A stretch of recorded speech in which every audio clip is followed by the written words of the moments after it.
Giornata nazionale delle vittime della strada, oggi un simbolo, una cerimonia per ricordare i vostri ragazzi, ma anche per lanciare un monito sulla sicurezza stradale.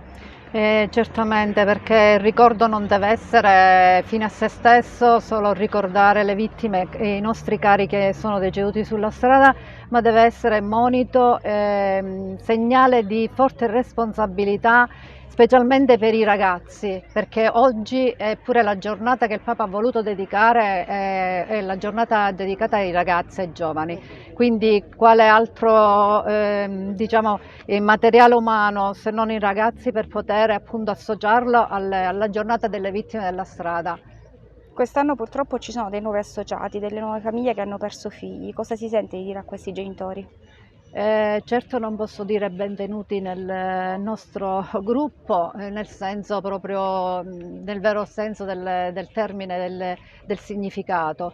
Certo noi li accogliamo come associazione, li accogliamo come gruppo anche del dolore, perché noi abbiamo pure un gruppo del dolore dove i familiari vengono accolti, diciamo, incamminati in questo percorso e in questo tunnel di dolore e aiutati per quanto riguarda questo lato.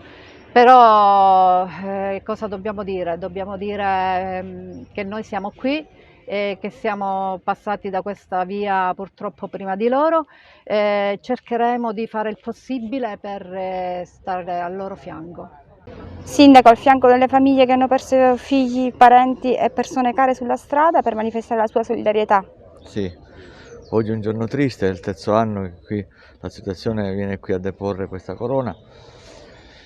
Io direi che questa situazione non dovrebbero esistere, perché nel momento in cui esiste vuol dire che c'è un fatto triste. E quindi sarebbe un'utopia dire questo, però sarebbe molto bello. Quindi questo oggi è un segnale, una testimonianza per far sì che i nostri ragazzi abbiano veramente la contezza di quello che può succedere sulla strada se non si è attenti.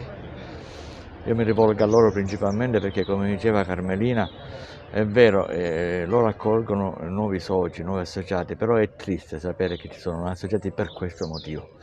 Ecco perché ho fatto quell'affermazione poco fa. Sono accanto a loro, ora andremo anche in chiesa, però il giorno della memoria è importante, ricordare è sempre, non è un passato, è il futuro, quindi speriamo che questo ben venga per far sì che i nostri ragazzi possano veramente capire cosa vuol dire prevenzione. Colgo l'occasione anche per dire che assieme all'associazione si sta realizzando anche una scultura, una bella scultura proprio in memoria delle vittime della strada, che deporremo in una aiuola al centro storico Raghigeno, a Porta di Ponte, a brevissima scadenza.